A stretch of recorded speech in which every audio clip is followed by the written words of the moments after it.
യോസേഫിനൊരു അനുഗ്രഹമുണ്ട്, അവന്റെ കുടുംബത്തിനൊരു അനുഗ്രഹമുണ്ട്, അവന്റെ തലമുറയ്ക്കൊരു അനുഗ്രഹമുണ്ട്. അത് അവന് ചെറുപ്പത്തിലെ ബാല്യത്തിലെ ദർശനം കൊടുത്തു. ആമേൻ. ഈ സഹോദരൻ, ഈ പാവപ്പെട്ട പയ്യൻ എന്തെങ്കിലും തെറ്റ് ചെയ്തിട്ടല്ല അവനെ കുഴിയിലിട്ടത്.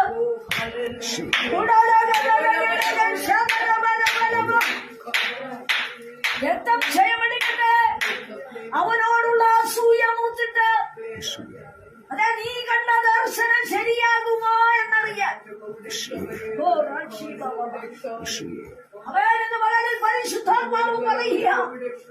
അവൻ നീ എന്തെങ്കിലും സന്തോഷത്തോടെ ആരോടെങ്കിലും പ്രഖ്യാപിച്ചിട്ടുണ്ടെങ്കിൽ അവൻ അടുത്ത നടപടി ഒരു നന്മയെന്ന് നീ വിളിച്ചു പറഞ്ഞിട്ടുണ്ടെങ്കിൽ അവൻ അവരെക്കാൾ ശോഭിക്കുന്നവരാണ് നീ എന്ന് മറ്റുള്ളവർ കണ്ടിട്ടുണ്ടെങ്കിൽ അവിടെ തുടങ്ങും നിന്നോടുള്ള അന്യരല്ല അവനെ കുഴിയിട്ടത്, അവൻ അന്യരല്ല അവനെ പീഡിപ്പിച്ചത്, അന്യരല്ല അവന്റെ മരണം കാണണം എന്ന് ആഗ്രഹിച്ചത്. അവൻ ആഹാരവുമായി മരുഭൂമിയിൽ ചെന്ന യോസേഫിനെ വശീകരിച്ച് പിടിച്ച് സ്വന്തം കുഴിയിലാക്കിയത് സ്വന്തം സഹോദരങ്ങളാണ്. അവിടെ ഈ 3 തരത്തിലുള്ള ആൾക്കാരെ കാണാം. ഒന്ന്, കൊല്ലണമെന്ന് ആഗ്രഹിക്കുന്നവർ. 2, അവന്റെ വസ്ത്രം വലിച്ചു കീറി അതിന്മേൽ ചോര പുരട്ടണമെന്ന് ആഗ്രഹിക്കുന്നവര്. 3, അടിമ കച്ചവടത്തിന് അവരെ പറഞ്ഞയക്കണമെന്ന് ആഗ്രഹിക്കുന്നവര്. അപ്പോ ഒരു ദൈവമൈതല് ദൈവസന്നിധിയിൽ നിന്ന് വിലപിക്കുമ്പോൾ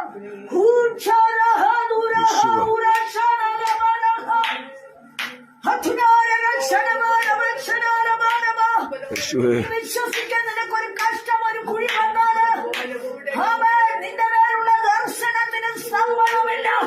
അത് നടത്തിയെടുക്കേണ്ടതിന് സ്വന്തം സഹോദരങ്ങൾ തന്നെ നിന്നെ കുഴിയിൽ ചാടിച്ചാലും കച്ചവട മനസ്ഥിതിയുള്ളവർ നിന്നെ പീഡിപ്പിക്കുവാൻ വിലയ്ക്ക് വെച്ചാലും നിന്റെ വിശുദ്ധിയുടെ വസ്ത്രം ചോര പുരട്ടി കണ്ടു കാണാത്ത പിതാവിനെ കൊണ്ടുവന്ന് സാക്ഷ്യമാക്കിയാലും ഇല്ല, ദൈവം നിന്നെ മറന്നു കളയത്തില്ല.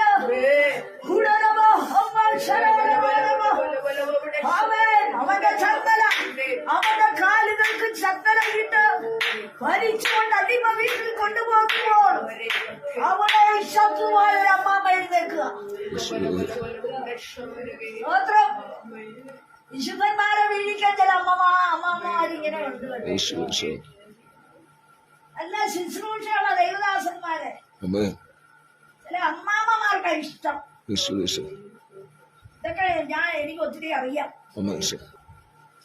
പകലും പരിശുദ്ധാത്മാവ് പറയുക, അത് ജഡീക ചിന്തയാണ്, ഇടാവിലാക്ഷത്തിനാണ് ആ വിളി. എന്നാൽ ആ അമ്മാമ്മയുടെ വിരുദൊന്നും അവിടെ നടന്നില്ല. യോസേഫിനെ കുറിച്ചുള്ള ദൈവത്തിന്റെ ദർശനത്തില് അമ്മാമ്മ വിരുന്ന് കാണിച്ചവനെ കാരാഗൃഹത്തിലാക്കിയെങ്കിലും അവന്റെ വിശുദ്ധിയെ ചോദ്യം ചെയ്യുന്ന കാരാഗൃഹം ഒരുക്കപ്പെട്ടു എങ്കിലും അവിടെയും അവന് കൊടുത്ത ദർശനം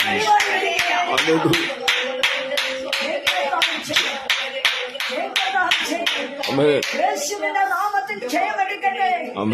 ചോദിക്കട്ടെ, കുഴിയിലാക്കപ്പെടുമ്പോൾ അവിടെ വീണവൻ മുറിപ്പെടുമ്പോൾ മനസ്സ് ചഞ്ചലിക്കുമ്പോൾ എന്റെ സഹോദരങ്ങളാൽ എനിക്ക് ഇത്ര വലിയ കഷ്ടം വന്നല്ലോ എന്നവൻ ഓർക്കുമ്പോൾ അവരിൽ വ്യാപരിച്ച ദൈവത്തിന്റെ ശക്തിയുടെ അളവിന് കുറവ് വന്നില്ല. അവന്റെ ദർശനം നഷ്ടപ്പെട്ടു. ഇന്ന് പകലിൽ ചിന്തിക്കേണ്ട കാര്യം എന്താണ്? വിവിധ വിഷയങ്ങളിൽ കുഴിയിലകപ്പെടുന്ന അനുഭവം നിനക്ക് വന്നാലും വിളിച്ച ദൈവം നിനക്ക് വിശ്വസ്തനാണ്. അവൻ നിന്നെ നടത്തുവാൻ ശക്തനാണ്. അടിമച്ചന്തയിലേക്ക് നയിക്കപ്പെട്ടാലും നിന്നെ നടത്തുന്ന യഹോവയുടെ കരം നിന്റെ മേലുണ്ട്.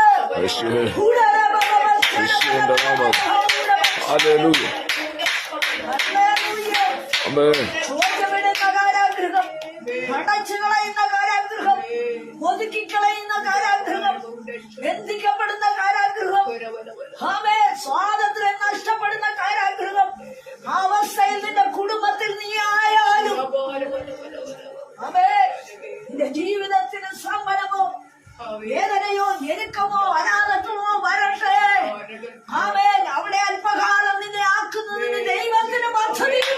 യേശുവേ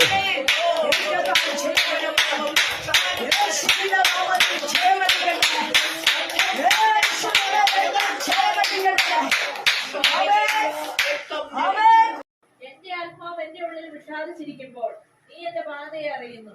ഞാൻ നടക്കുന്ന പാതയിൽ അവർ എനിക്കൊരു കണി ഒളിച്ചു വെച്ചിരിക്കുന്നു. വലത്തോട്ട് നോക്കി കാണണമേ, എന്നെ അറിയുന്നവൻ ആരുമില്ലല്ലോ. ശരണം എനിക്ക് പോയിരിക്കുന്നു, എന്റെ പ്രാണന് വേണ്ടി ആരും കരുതുന്നില്ല. അതാണ് ഇപ്പോഴത്തെ അവസ്ഥ.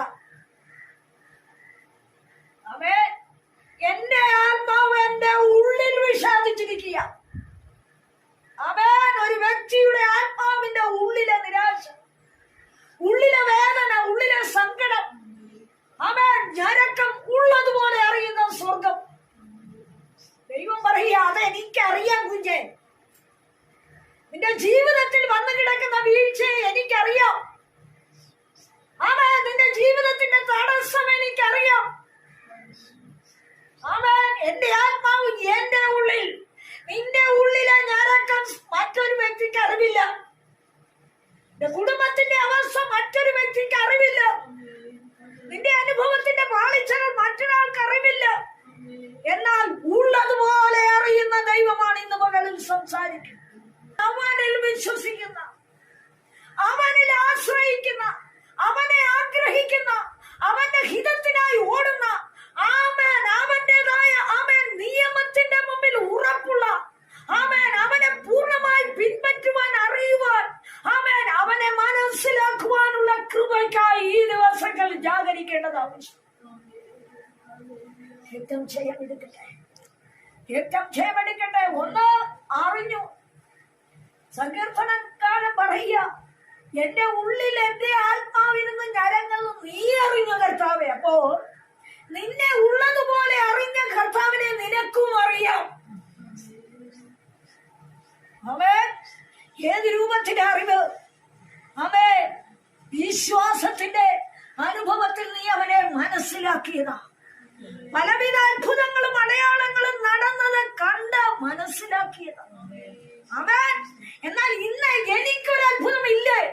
ഗിരിയോൻ ചോദിച്ചു, അത്ഭുതം എവിടെ? അടയാളം എവിടെ? ഇതൊക്കെ ഭവിക്കുന്നത് എന്ത്? ശക്തമായി ആരാധിക്കുന്ന ഭക്തൻ ചിലത് വിട്ടുകൊടുക്കയില്ല എന്ന് പറഞ്ഞ് അവൻ ഉടമ്പടിയോടെ മുന്തിരി ചക്കിന് അരികെ മരിക്കുന്ന ഭക്തൻ പറയുക, അവൻ കർത്താവേ ഇപ്പോൾ ഇതൊക്കെ സംഭവിക്കുന്നത് എന്ത്? എന്താണ് സംഭവിക്കുന്നത്? എന്താണ് മനുഷ്യന് സംഭവിക്കുന്നത്? എന്തുകൊണ്ട് മനുഷ്യന് അവൻ പ്രതികൂലം സംഭവിക്കുന്നു? നമ്മൾ കേട്ടല്ലോ, ചീല അഴിക്കാൻ ഒരാള് കല്ലറയുടെ ഉള്ളിൽ കടന്നില്ല. യേശുവിനെ വെച്ച കല്ലറയുടെ ഉള്ളില് പുനരുദ്ധാനത്തിന്റെ ശക്തി കയറിയപ്പോൾ അവൻ പുറത്തു നിൽക്കുന്നവരുടെ ചിന്തയല്ല, ഇവനിപ്പോ ചീഞ്ഞു കാണുമെന്ന്. സ്തോത്രം, സ്തോത്രം. അകത്തു വെച്ച മൃതദേഹം ചീഞ്ഞു എന്ന് ചിന്തിക്കുന്ന കാവൽക്കൂട്ടം പുറത്ത് ആ ജഡത്തെ ആരും എടുക്കാതെ കാക്കുവാൻ കാതോർത്ത് നിൽക്കുമ്പോൾ വലിയൊരു വൃന്ദം യേശുവിന്റെ പുനരുത്ഥാനത്തെ ഓർത്ത് ജാഗരിക്കുന്നുണ്ട്. യേശു പറഞ്ഞ വാക്കിനെ ഉറപ്പിക്കുവാൻ, യേശു പുനരുത്ഥാനത്തിന്റെ ശക്തിയിൽ പുറത്തു വരേണ്ടത് ആവശ്യമാകയാൽ ഹല്ലേലൂയ ഓർത്തു നോക്ക്. ശീല അഴിക്കുവാൻ അവിടെ ഒരാൾ കയറിയില്ല. അവനെ ചുറ്റിയിരുന്ന റൂമാല് മാറ്റുവാൻ ഒരാൾ അതിനകത്ത് കയറിയില്ല.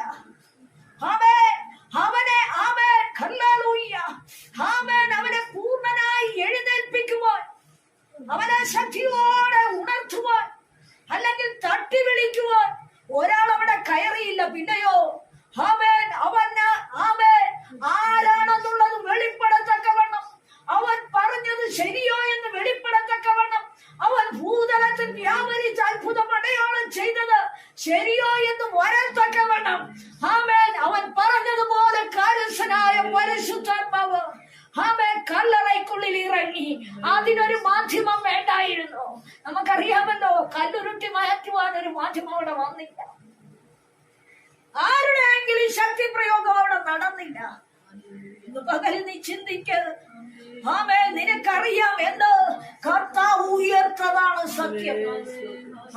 ഒരു വ്യക്തിയുടെ സഹായം കൊണ്ട്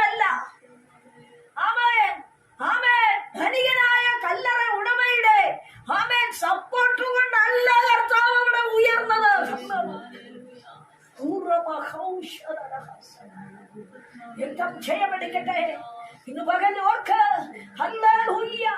ആമേൻ. കെട്ടുവാനും പൊതിയുവാനും കല്ലറയ്ക്കുള്ളിൽ ആക്കുവാനും അവനെ കൊല്ലുവാനും അനേകർ ആർത്ത് ഉത്സാഹിച്ച് ശ്രമിച്ച സ്ഥാനത്ത് ഹല്ലേലൂയ ആമേൻ ദൈവപുത്രനെ ഉയർപ്പിച്ച് കൊണ്ടുവന്നത് പുനരുത്ഥാനത്തിന്റെ ശക്തിയെങ്കില് നീ അനുഭവിക്കുന്ന കഷ്ടനഷ്ട ശോധനകളുടെ നടുവില് ദൈവത്തിന്റെ ശക്തി ഇറങ്ങുവാൻ നിന്നെ ഏൽപ്പിച്ചു കൊടുത്താൽ അത്ഭുതം നടക്കും.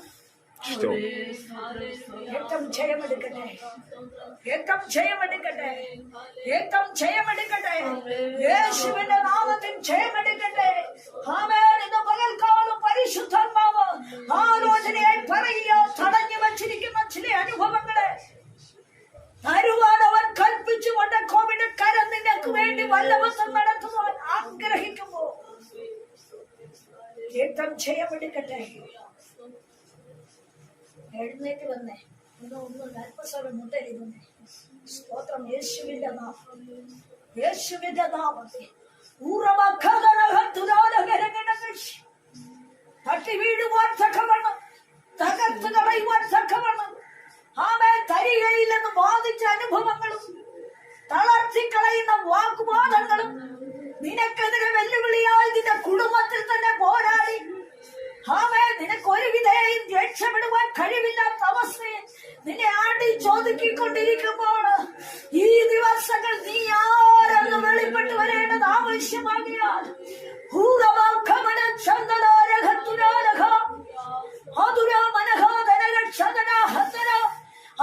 അവന്റെ ഉയർപ്പിന്റെ ശക്തിയുടെ വ്യാപാരത്തിനായി നീ ദാഹത്തോടെ കാവൽക്കളത്തിൽ കാത്തിരിക്കേണ്ടത് ആവശ്യമെന്ന് ഈ ദിവസങ്ങളിലെ കോവിഡ് ആത്മാവ് നിന്നോട് ബുദ്ധി ഉപദേശിക്കുക. ചില സ്ഥാനങ്ങളിൽ ചേർന്നും ചില സ്ഥാനത്ത് നിവർന്നും ചില സ്ഥാനത്ത് ആമേൻ നീ യോജിച്ചു നിൽക്കേണ്ടതും നിവർന്നു നിൽക്കേണ്ടതുമായ ആവശ്യമുണ്ടെന്ന് കോവിഡ് ആത്മാവ് അറിയിക്കട്ടെ. ആമേൻ ഒതുക്കി പല സ്ഥാനത്ത് ആമേൻ നീ മനുഷ്യന്റെ മുഖത്തേക്ക് നോക്കി ഒച്ചിഴയും പോലെ നിന്റെ ജീവിതത്തെ കരുവാക്കി നീ നീങ്ങുമ്പോൾ ഏതൊന്നിനാൽ ഞാൻ രക്ഷപ്പെടും, ഏതൊരളവിൽ ഞാൻ മുമ്പോട്ട് പോകും, ഏതൊരവസ്ഥയിൽ എന്റെ ജീവിതം